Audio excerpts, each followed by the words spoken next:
Hey there, everyone. Hello. Anybody else Hello? gonna say anything? Yeah, we're recording right now. I Yay. Oh, figured, hi. I I'm a fig, heretic. yeah, I figured you were going to pitch in there.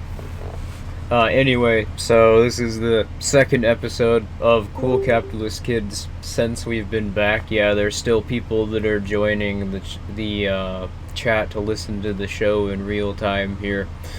Um, hey everybody. But anyway, so anything that you wanted to, talk about for the beginning of the show? Anything I wanted to say for the beginning of the show? Yeah, just anything you wanted to start up on.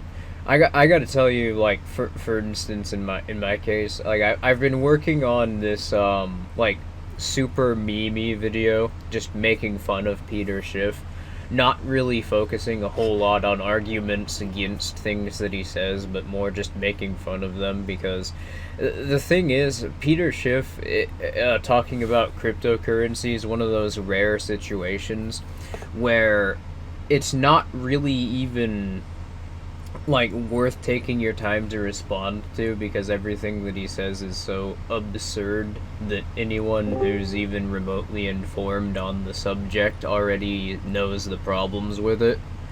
But yeah, Yeah.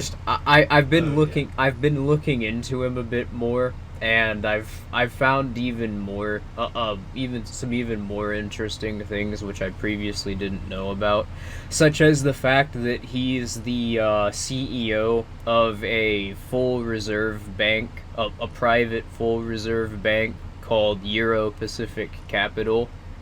So Yeah. it turns out that him being a gold bug may not just be the result of some sort of like not understanding cryptocurrency. He may actually be doing this as a result of a financial conflict of interest.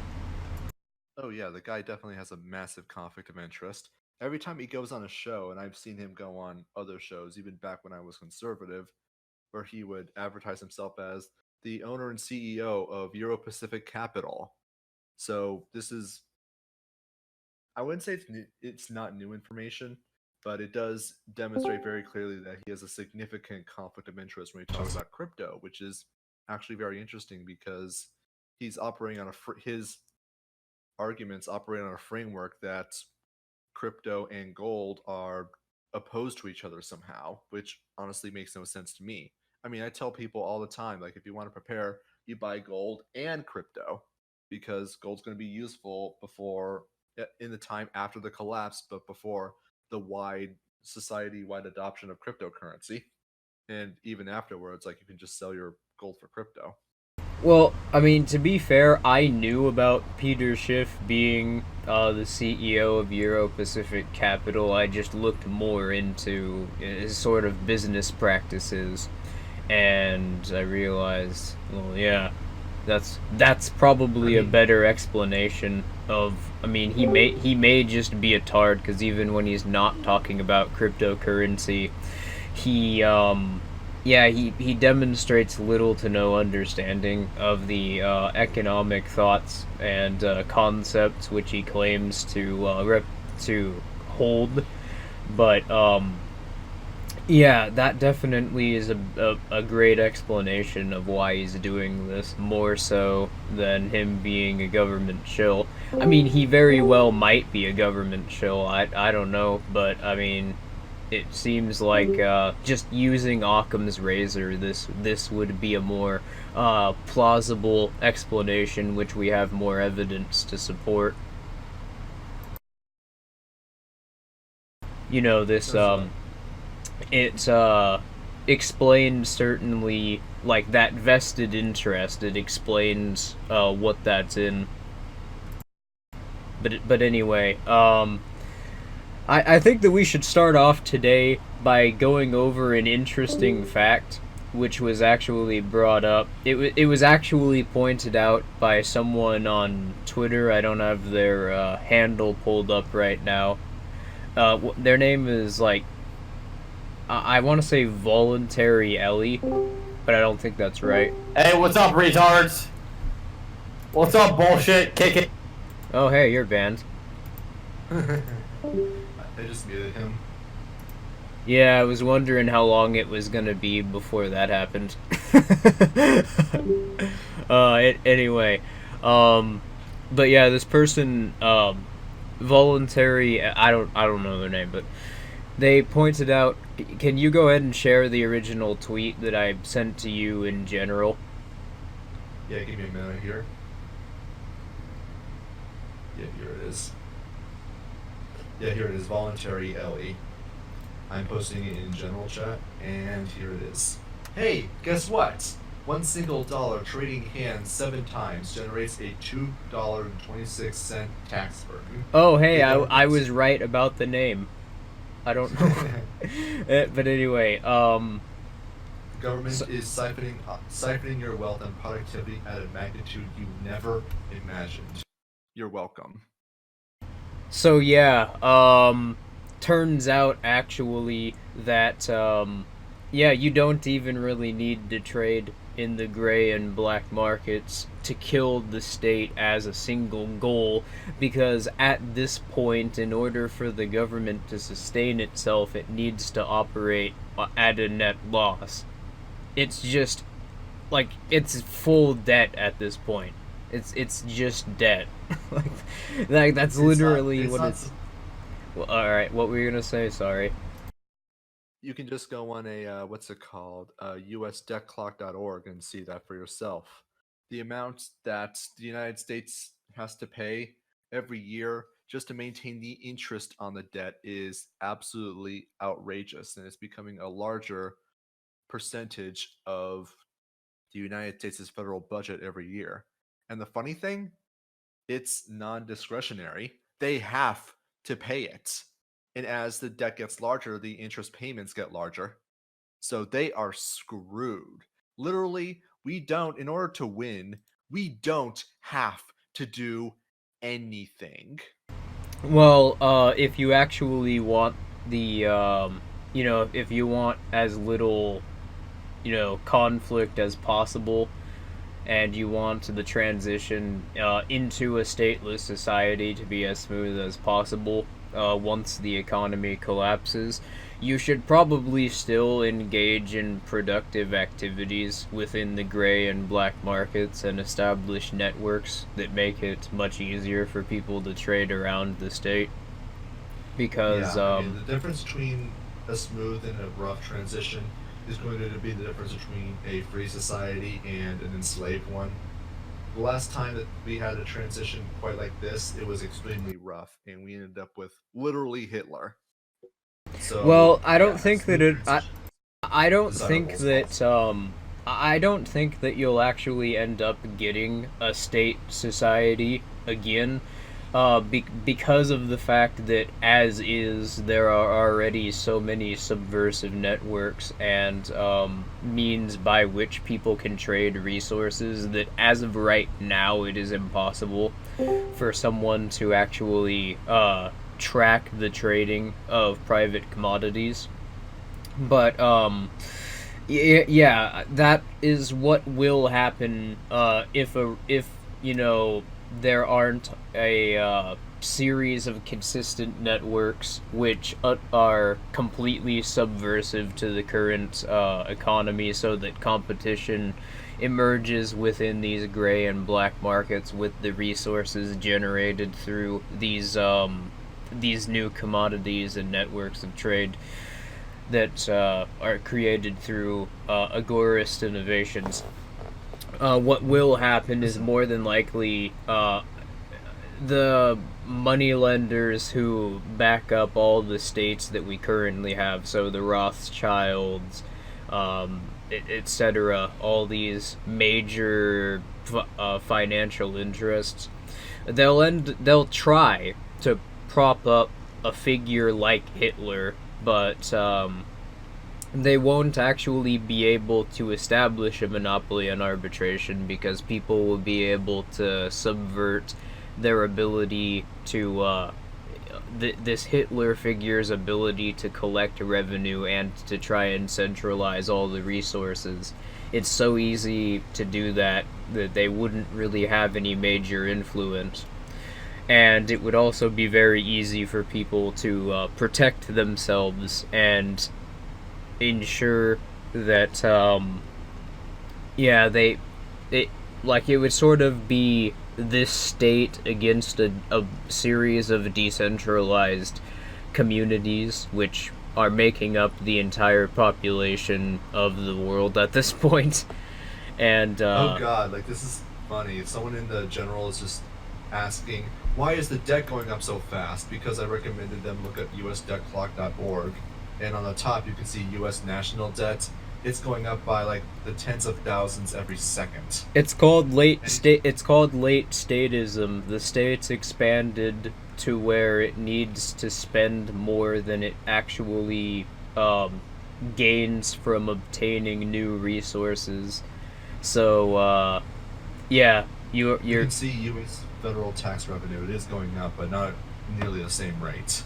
well, since the 70s, this has been going on mainly because of fractional reserve banking, but now we're at the point where yeah, it's not even profitable to steal money through taxes anymore. I mean that's I mean I we should not underplay that. That is a big deal. That's probably the biggest story that's come out recently, and nobody seems to be paying attention to it. That at the current rate which the government has expanded its influence over society, it is literally impossible for it to obtain a net gain of resources. It's just going to end up happening no matter what system you try to establish. I mean, Hale was just mentioning that he thinks monarchies were at least more stable than this. When, I mean, you pointed this out before that there were revolutions like every other year in monarchist countries. Well, yeah, They were so unsustainable with debt that you had liberalism come about as an attempt to remedy this.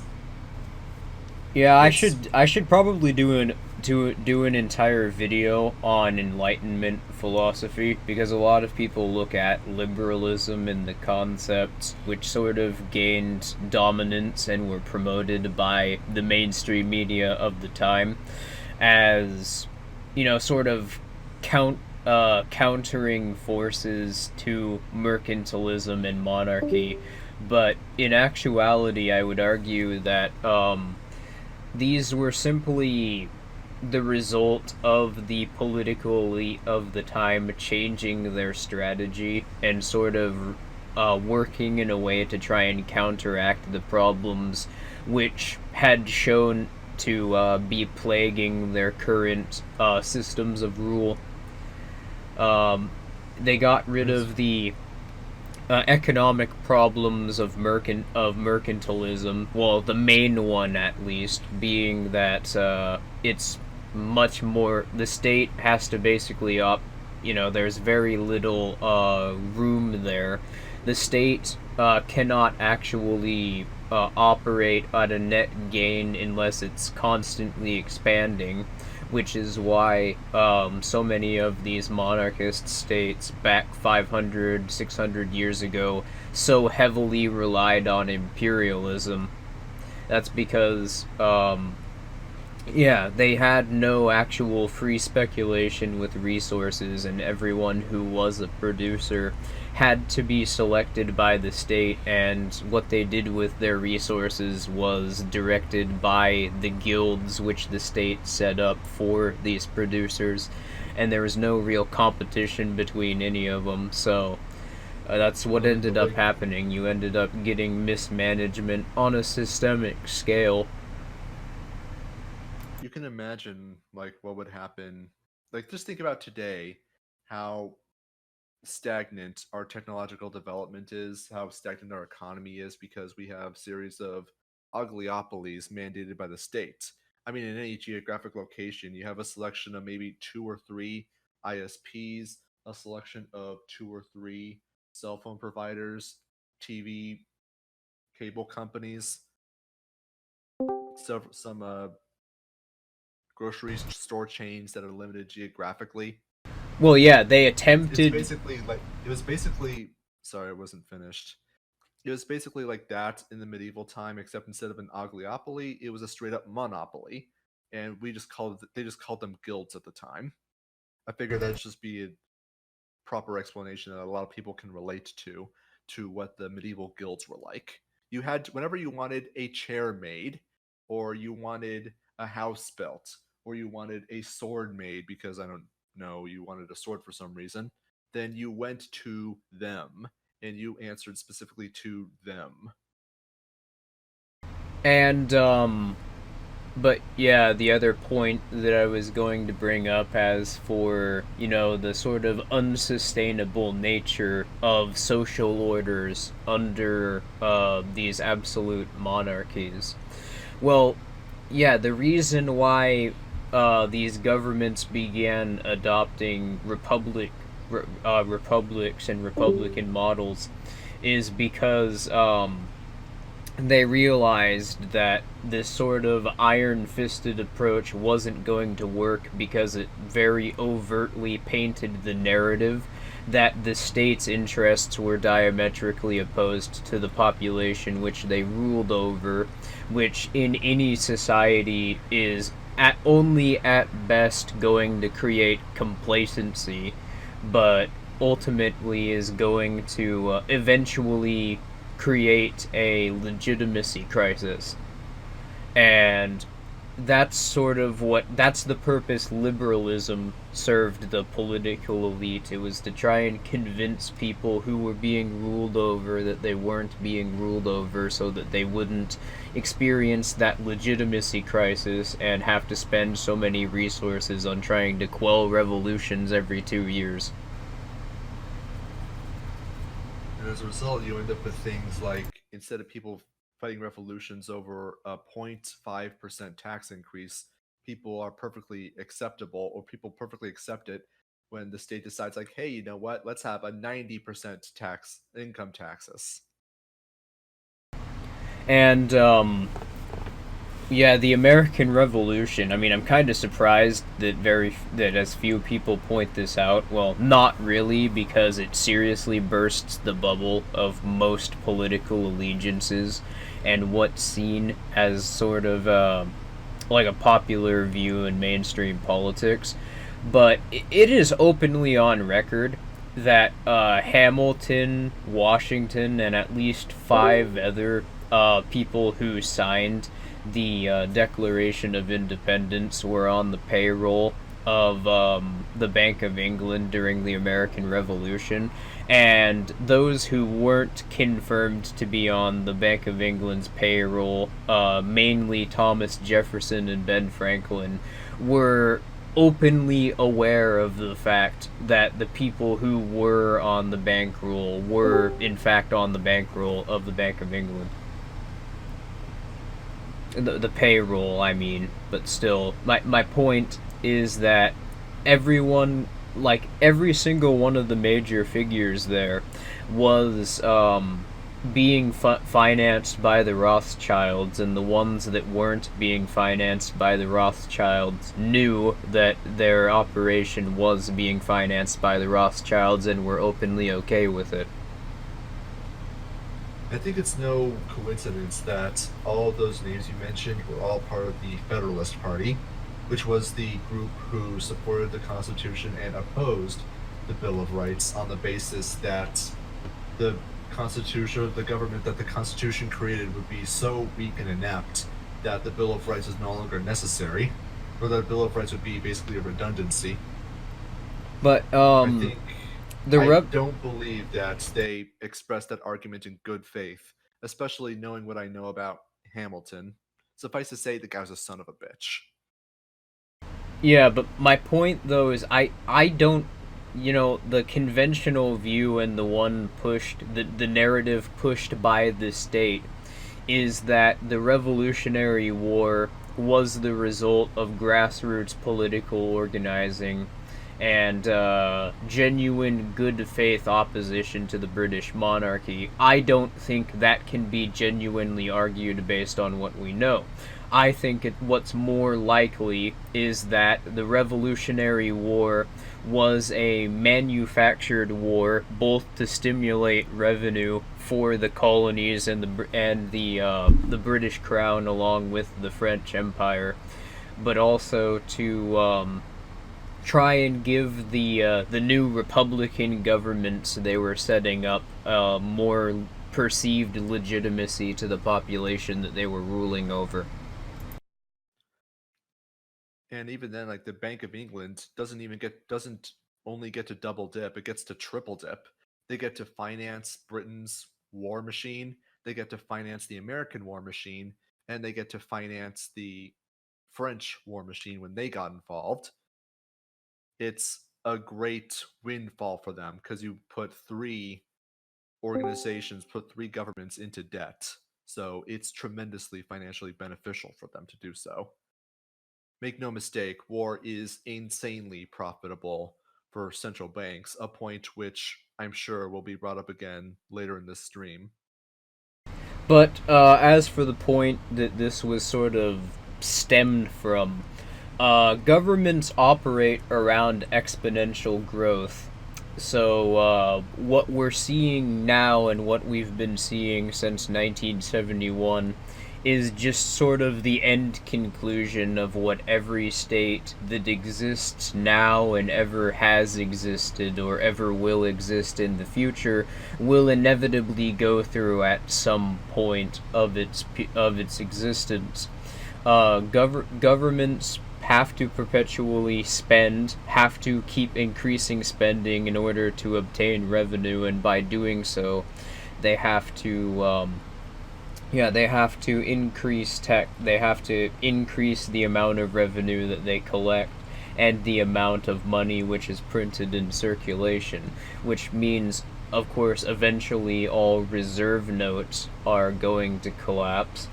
And more importantly, there's no way that a government is going to sort of stay at one point of influence over the society that it rules over. It's going to expand based on its perceived economic interests, which is going to change based on the increasing amount of revenue which is created without its lack of influence over certain areas of society. And keep in mind there are always new innovations and new markets being created, so there's no way to get around that problem. And now I think we should bring up one of the stories that we're going to be talking about, and that is this very strange trend I've noticed just like in the last 1 or 2 weeks. I'm going to post a story in the general chat. So, government officials steal a man's home over $8. Not 8 million, not 8 grand, just $8.41. There was another story like a week or two ago of someone having their home seized, over $150 owed back to the state. So you are right. Yeah, this is a relatively concerning recent trend, which now that you pointed out, I notice it as well. But yeah, I've seen a couple of stories, and they all came out within like the last month or so. In my part 2 to my Cops Are Not the Good Guys video, I pointed out a story of, I believe it was in New Jersey, cops raided and eventually kicked out a veteran out of his house because he owed $241 in unpaid taxes. I'm seeing a trend going on where the government is looking for anyone who has even a small amount of unowned taxes. And if they can justify it, they're going to kick someone out of their home for just a few $100s in order to get what is essentially hundreds of thousands of dollars worth of property to collect as a resource for them to use. This, of course, fits in with what I've been talking about for a long time, that the motivation of the government now is not just to expand their influence and their availability of getting resources, but they're just trying to keep the lights on for another 5 minutes. Or if you look at the US debt clock, keep the lights on for another 2 seconds. Yeah, not to change the subject, but a piece of evidence which, also would make a great topic, which sort of showcases exactly what you're talking about, is the new Pentagon budget, which was approved for $1.4 trillion, literally doubling the last year's Pentagon budget.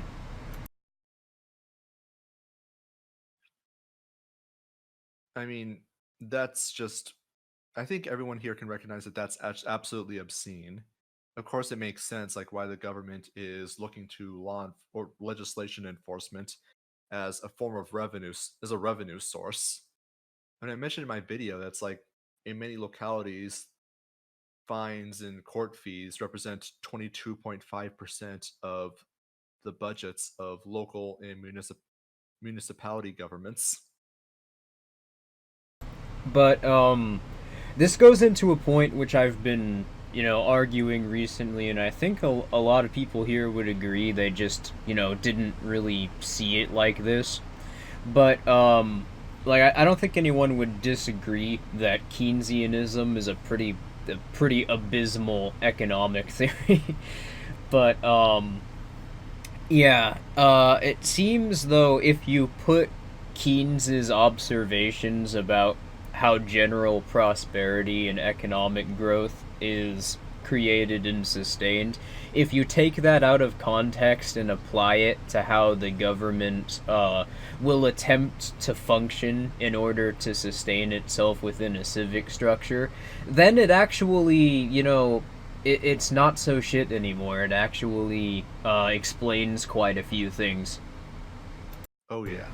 And also, I just want to say something that Grambo mentioned. He said they just can't do that in reference to the government taking people's homes.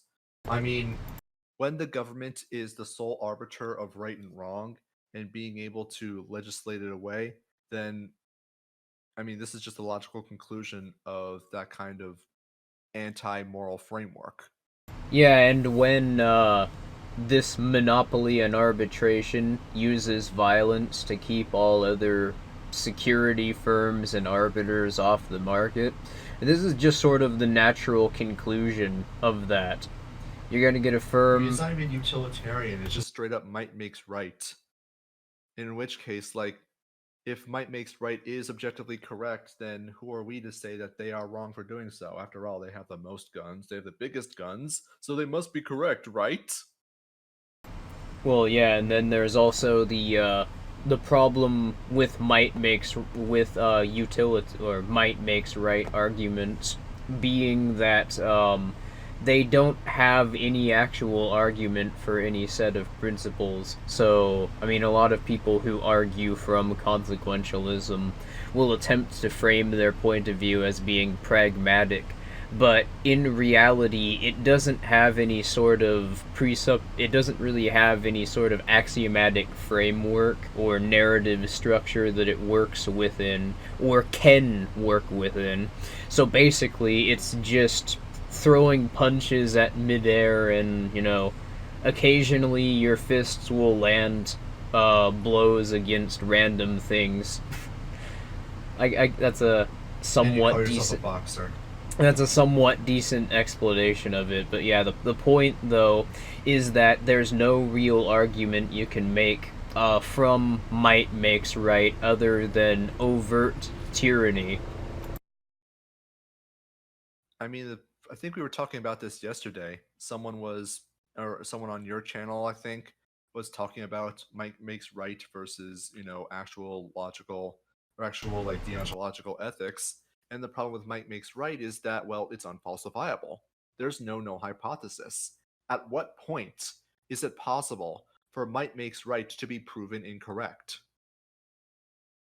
What is the standard that they would accept? I just don't understand it. Well, someone just wrote in chat here, they hate the pragmatism argument, Well, the thing is, every position has a pragmatic argument and an ethical argument. There aren't arguments which rely on pragmatic or ethical positions. I mean, practically speaking, some of them, they have very weak ethical or pragmatic arguments, so they sort of need to cling on to the other position. But no, the thing is, there are some very strong pragmatic arguments that can be made from a libertarian position, which are not necessarily dependent on ethical arguments, but are usually perpetuated as a result of libertarian ethical arguments. For instance, the idea that, the notion that the government can never function in your interests, because in order for it to sustain itself, it has to operate in a way which is inherently antagonistic towards non-state actors. That's a very pragmatic argument against government, and it's a very effective counter-narrative to the arguments made by statists, if you ask me. And that's not a real ethical argument. That's just a purely pragmatic one. I think the problem he's identifying is that there are a lot of statists who will often try to propose government solutions and then frame them as pragmatic, as a way to avoid having to explain why it would be preferable for the government to do anything, and in the absence of any ethical justification for doing so, Right. as though somehow it's justified to argue in favor of slavery because it's pragmatic for slaves to be picking cotton, because he just doesn't have the imagination to figure out how cotton could be picked any other way. Yeah, I hear arguments like that all the time where they're not really making pragmatic arguments, but they just say, well, we need to be pragmatic as a way of actually it's not really, when people say that, a lot of the time they don't really mean, oh, we need to be pragmatic about what we're discussing. What they mean by that, in context, it's sort of used as like an ex machina to try and get out of it's sort of like it's when people, it's sort of the intellectual equivalent in a lot of the ways people use it, as when statists will say, well, we just need a common sense law, or we need better regulations. I mean, those aren't arguments. And that's exactly my point. I mean, in that sense, yeah, I would have to agree that that use of the word pragmatic, or that type of appealing to pragmatism, irritates me, because it's not even a pragmatic argument. And of course, you can make as you said before, you can make these arguments. I remember there was a book I read not long ago. I don't remember what it's called. I don't remember who the author is. But the whole premise of the book is that he explained how in a free society, a lot of the professions that we consider morally, or at least statists consider morally abhorrent, such as slumlords, drug dealers, prostitutes, how a lot of those stuff are actually beneficial to the economy, because fundamentally it's just free people making free transactions, and ultimately, like, people are gaining value from what they're doing. Some people might disagree with it, but the real problems are almost always because of the state. And it's very pragmatic arguments. Again, nothing wrong with pragmatism per se. It's just that you can't use them as a get out of arguments free card. Well, yeah, but I just wanted to, point out, the what I would say is pretty hilarious, because that's a lot of statists will fall back on that, particularly when arguing. Like, you hear that one a lot from people when they talk about immigration laws. But so we need the wall to stop the immigrants from coming in and selling drugs to kids. It's pragmatic. Otherwise, they'll take all the welfare. Yeah, it's funny because they don't even really have a pragmatic argument in support of their position. As we were talking about last night, In the case of the immigration laws specifically, a lot of the arguments in favor of immigration laws are based around very easy to spot economic fallacies, and are based on sort of like pseudo scientific interpretations of how human action works. Like, for example, a lot of the people who will argue for immigration laws will argue that, well, it's just basic supply and demand. If you have more people, then the cost of labor goes down. Well, no, because of Say's law. When you have more people, then you have more resources being produced because there are more people producing them and consuming them, creating more wealth. And my argument for immigration, I think, is one not a lot of people consider, but the whole open borders, closed borders dichotomy really doesn't make a whole lot of sense to me, because both argue as though that the state should have a role in deciding whether the border should be open or not. You have a regime of forced association because the government still makes roads and stuff public infrastructure, so people are allowed to go where private property owners might not want them to go otherwise. Or you have closed borders, which are just straight up forced non-association. I'm just mentioning this now, and I don't think I'm gonna go that much into detail in bringing this up. But yeah, one of my future videos that I had planned, I was going to at least mention in the video that like being a coyote and helping people immigrate to your country is a productive counter-economic action. And I am going to go out on a limb and probably guess that's going to flip a lot of shit. Maybe with Hoppians. Well, I mean, I'm not entirely concerned what they think. I know, but it's just going to be very funny to see like how people react to that. There was already that boomer guy. I don't remember, like, he was commentating on my Justice Without a State video. I don't know how I found this guy's video, but there was some boomer calling me a Marxist because I didn't because I didn't think that there should be a centralized monopoly on arbitration for any society. Like So but like common so sorry. So for not believing in a centralized coercive monopoly, he accuses you of believing in a philosophy whose 10 planks necessarily require a coercive monopoly. Yeah. And I'll go ahead and I'll find the video really quick and post it in general. Hold on a moment. I mean, what are you, a Democrat?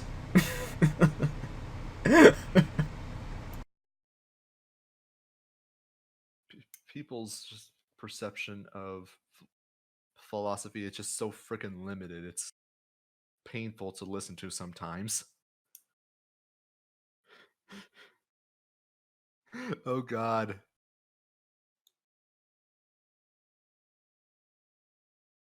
I found it and I posted it in general. Sorry, I had myself muted on OBS. I love the title of the video as well. Esoteric the Wrecked. Look at this libtard getting owned with facts and logic. I got all my information about how the world works in my narrative built by Tucker Carlson, or Bucker Barrelson, the libtard stomper, who owns libtards with facts and logic and nationalist socialism. I kind of miss Bill the Clown now. It's sad. I kind of wish he was back. So just so that conservatards can cite him as a perfect example. I like to see the meme that goes, "Hey there, cuck!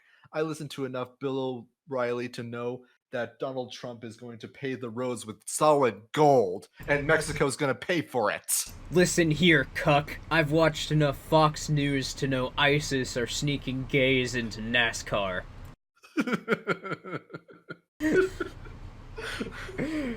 Listen here, libtard. If Trump says we gotta get rid of the guns, then quit sniveling and get rid of them. There needs to be more memes like that. Unfortunately, I can't think of any off the top of my head. Oh, it's beautiful. Yeah, this is why I miss Bill O'Reilly. And what's sad is I used to listen to him. You know who I really miss? I miss fucking Voltaire before he became a bastard. You remember Voltaire? I miss that guy. For those who are watching, we're talking about Voltaire Bastiat.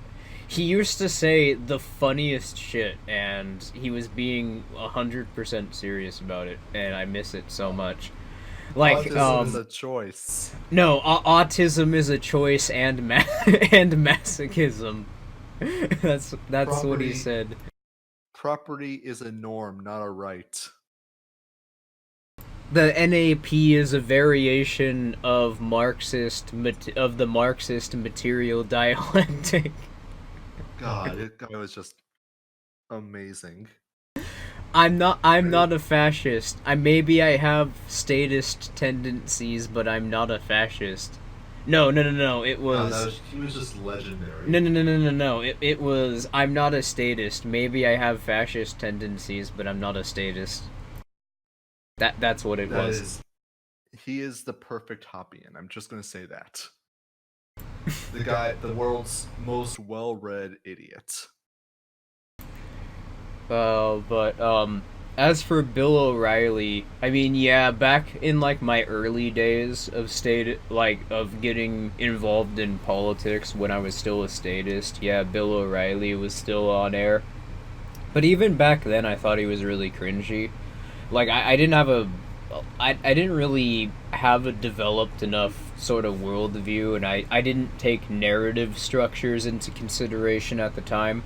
So I didn't really, I couldn't put my finger on what was wrong with Bill O'Reilly, but I just knew that I didn't like him. Like, I chalked it up to his presentation, but yeah, it now that if you go back, you can find a couple of videos, like, people will sometimes upload, like, for nostalgic purposes, old broadcasts from the 90s and 2000s, and you can find a couple of Bill O'Reilly segments on YouTube from, like, 2003, 2005, back when, like, the Iraq War narrative was, like, the big thing being pushed by Fox, and they weren't even they were pretending to be the mainstream establishment at that time.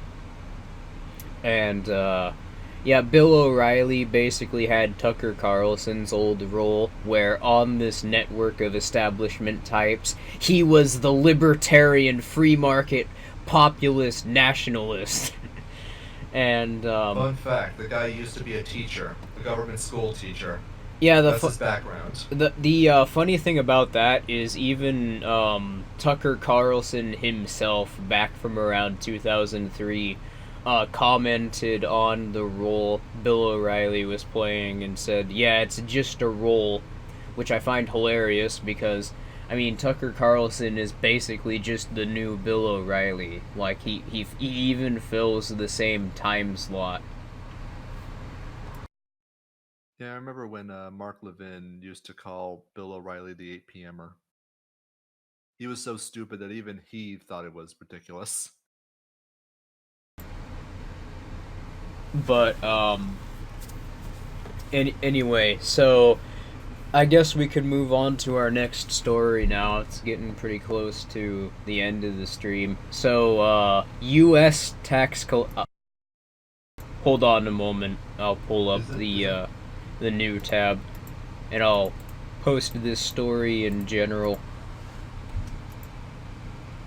U.S. tax collectors urge owners of virtual currencies, by which they mean cryptocurrencies, to pay the IRS. funny. It's like they sent 10,000 letters, I think a few days ago, to cryptocurrency owners to try to get them to urge them to pay taxes, saying like, you owe us, even though they didn't specify any amounts at all in any of those letters. I haven't received one. I'm Yeah, certain I SO has haven't received one. I haven't received one because I'm, smart enough to not use centralized exchanges. And one of my coworkers actually received one, even though she has not received one, even though she also has cryptocurrency. So I'm just assuming that they basically shotgunned these letters out randomly in hopes that maybe some cryptocurrency owners would get them. And according to several of the articles I've read on this, there are several people who actually were good boys and did pay taxes on cryptocurrency to the amount that they believe that they owed, and they still got it. Yeah, that is sort of what I suspected, that this is just an intimidation tactic. But that's what I find Yeah. hilarious is that yeah, this is the organization which runs various international cartels and violently overthrows governments all around the world just to secure their own economic interests. And the best intimidation tactic that they have for people using cryptocurrency is, please pay us and we'll give you mommy's chicken tendies. That seems about right. And I mean, I kind of predicted that this was going to happen, that because the state has no idea who has crypto. I mean, they might be able to through centralized exchanges, but even then, it's like they have no idea how much. It's extremely easy to just move crypto around between wallets, even outside of centralized exchanges. Hell, if you want to use centralized exchanges, you can. You just gotta send it over to a private wallet as quickly as possible. So what's they're gonna end up doing is just, and we're seeing it right now, is that they're basically begging, please, please, people, pay taxes on your crypto, please. And it's pretty glorious because, I mean, if anything, this is just a further demonstration of how powerless the state is in this situation. I wonder how much they spent on those letters, by the way. And not anywhere near enough to justify the expense. Oh, they probably spent 10 times the amount that they expect to gain in tax revenue, and that's assuming that all of the people complied. I mean, this is the same organization that spent $1 million to have a washer, like just a little tiny thing that you stick on a screw, move to a military base. This is the same organization that spent $2.4 billion to build a website that didn't even work. The same organization that may or may not have spent $5-6 trillion on a plane that still doesn't work. So Yeah, it's pretty it's oh my god.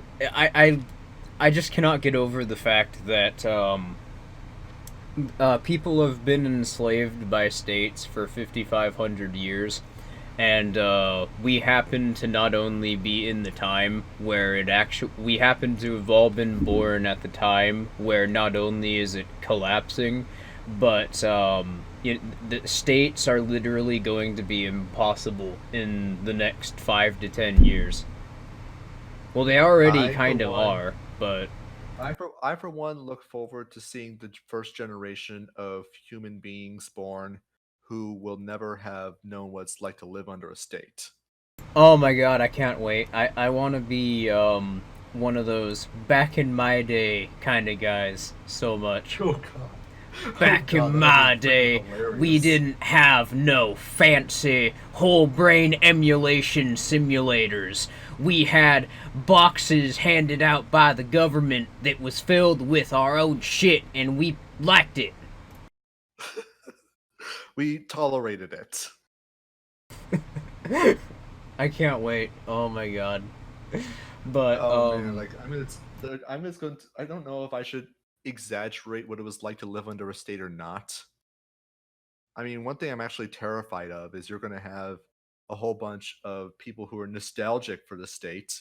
We're going to be like, yeah, back in my day, we didn't have to worry about paying for the police. There's a magical organization called the government that paid for everything. They'll be about as common. Portion of our money. And then men with guns would come to our house for violating the opinions of people living 1,000 miles away. Yeah, and but if with our how dog much barked at them, they would just straight shoot them. But with how much more efficient security services will be in a stateless society without the socially dysgenic effect caused by state manipulation into the market and state services, and without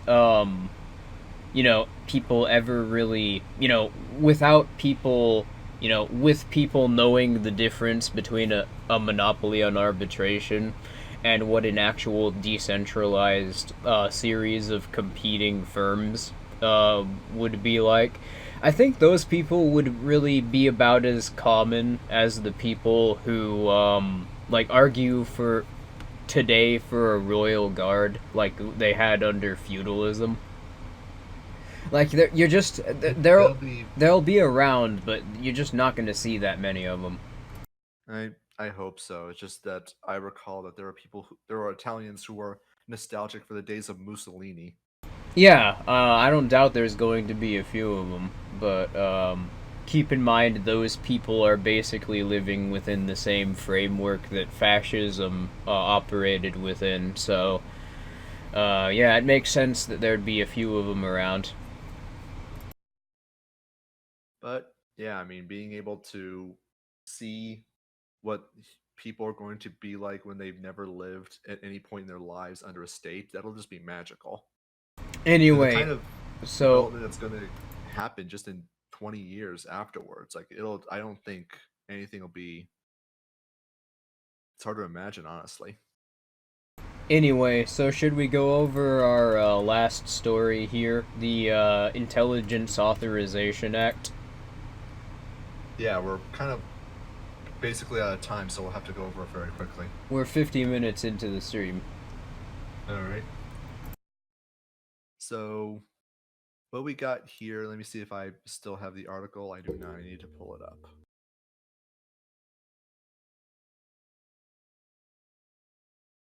I have it pulled up on my screen, so you can just go ahead and talk about it. Yeah. So, a bill called the Intelligence Authorization Act, or Senate Bill 3153, is a bill written by the CIA in order to, put it simply, criminalize whistleblowers and reporters. The whole point of it is to ask Congress for funding. I don't know why the CIA or organization needs to ask Congress for funding, which actually makes me incredibly suspicious now. Basically, they want to give themselves the authority to go after whistleblowers, go after people who tell the truth about the government. And basically, the general idea is to criminalize organizations like WikiLeaks. Make it impossible make it rather more difficult for you to know about what this criminal organization called the government is actually up to. Well, if you look at that Council on Foreign Relations meeting, which I keep sharing around, that Richard Stiglitz guy, the former the former Undersecretary of Public Diplomacy and Public Affairs and editor of Time magazine, talking about master narratives. It's pretty easy to see that that's sort of what they're angling for now, what the state is angling for. They're trying to ensure that they can continue to secure master narratives, or that master narratives are a lot easier to establish. And something that I've noticed whenever they seem to have sort of like a cross wire going on in the state. The state being a hierarchical model of organization, it's just inherently not going to be able to internally process new information. But like they seem to be genuinely under the impression, like I'm not stuck on this concept, but it just seems to be what I've noticed, and there doesn't really seem to be any sort of subversive narrative being pushed through this. But they seem to genuinely be under the impression that when you start talking about election interference or the Russians meddling in the election, that people seem to genuinely, stop critically thinking and seem to be on board with the state's narrative that they're trying to push. And I think that they've miscalculated there, because throughout this last year particularly, you've seen numerous different like very unpopular moves, which were either operating within as sort of an individual piece of a master narrative, or were directly functioning for the state's master narratives. But you see this all over the state trying to propose these new regulations and these new these new laws and these new methods of policing things and censorship, and in the case of the Council on Foreign Relations, just openly talking about master narratives like nobody's paying attention. Nobody thinks that that's basically a confirmation of, dude, what the fuck? No. Stop posting that shit. You post it again, you're banned. Removed. Yeah, don't do that.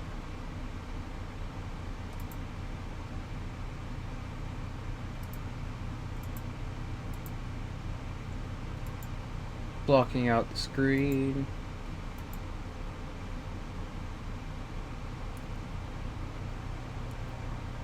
Yeah, no shock content in general. If I see any more, you're not only getting banned, but it's getting removed and you're getting banned. So we're not doing that anymore.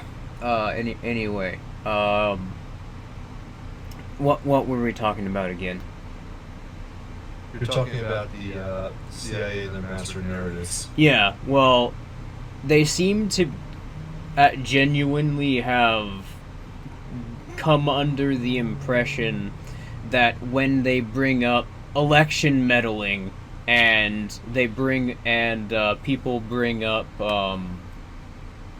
the idea of Russian collusion and things being dangerous for our democracy. That's a term they love throwing around a lot. But yeah, they think that people genuinely are unable to see through that and look at the actual sort of narratives that they're working towards. And that's caused a lot of miscalculations, and that's caused them to just overtly reveal things which work as good propaganda for us. I mean, I think I was mentioning this before the stream started. I don't know anyone who unironically puts forward election meddling as a narrative one way or another. Trump Russia hacked the election and got Trump elected. I haven't heard that in years. You hear it being mentioned all the time on Fox News now, and through a couple of these alternative media quote unquote personalities. The narrative is shifted away from Russia interfering in the election to these tech companies. They need to be regulated by the state, or in the case of what we've consistently demonstrated, nationalized and have their terms of service dictated by the FTC. Otherwise, our elections are going to be compromised. Outside, mainstream news, you're going to be hearing it a lot.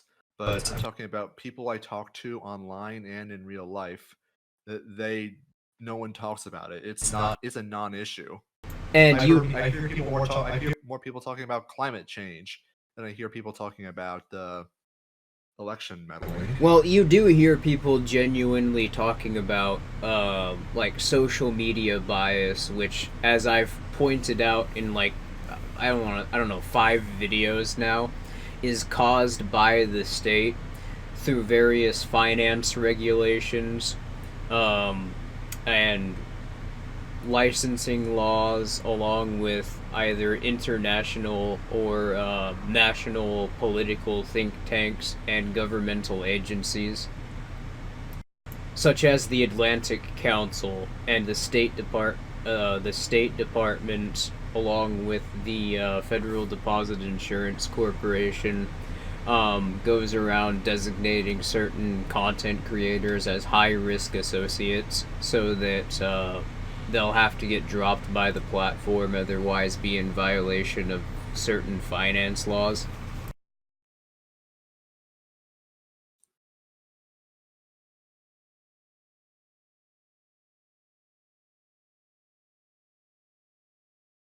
Anyway, so we've been going for about an hour. Should we just wrap up here? Yeah, I think so. Alright, so you want to say anything before we go, Filthy? I got a new video coming out hopefully a day after tomorrow. It's going to be a Patreon video, and it's got an interesting topic. I think you'll find it interesting. Yeah, big oof. I haven't even started working on my Peter Schiff script. I just finished this really like hilarious intro where I'm gonna be honest, you can probably post the intro and it'll be. I think that's actually enough. Oh, well, no, I gotta make a video with that. That's a minute and 30 seconds. It's not enough to actually satisfy my viewers. If you want to make a meme video, I think an hour and 30 minutes is actually maybe a little bit too long. It's not going to be an hour and 30 minutes. It's going to be probably like 10, 15. A minute and 30 seconds, yeah. A minute and 30 seconds is going to be too long for even a meme video. Anyway, well, we have a major announcement for FNet as well, which is new, and we just finished this up within like the last 2 to 3 days, so we wouldn't have even been able to talk about it our last stream. But anyway, within the next month or so, at least that's sort of that's our planned schedule. We will be releasing the first ever prototypes for the mesh nodes that we're putting FNet on. Now, FNet's not going to be on these nodes, but these nodes are going to be what we're putting FNet on. They're the decentralized nodes which allow for anyone within a certain radius to be able to connect to them, and from there connect to the internet without any sort of internet service provider. And it even works with phones too. I don't know if this version does, but the final version is going to be compatible with phones. So we're even innovating mobile networks out of existence. Oh yeah, and one other thing, I want to make a quick correction to the stream yesterday. When we were talking about FNet before, we described it as a protocol. It's actually a protocol browser. It's a little semantics thing, I know, but I just figured like it's good to be accurate. Yeah, fair enough. The main, well, it's a protocol engine. The main difference being, well, do you want to explain the main difference, or because it's really not that big of a difference? So basically, you will be in charge of how your data is sent over, and you will be able to decide on what protocol your data is sent over. So it'll basically be able to bridge multiple protocols together. I figure that's a very clumsy way of trying to explain it, but yeah. When do we think the final version will be available? Well, we've been shooting for a December release of FNet along with these nodes since about the beginning of this year. It's strategic timing, but what we mean by that is yet to be revealed. But once you see what we mean by that, you guys are going to think it's just as brilliant as I personally think that it is. But anyway, so I'm gonna go ahead and stop recording here. Alright, see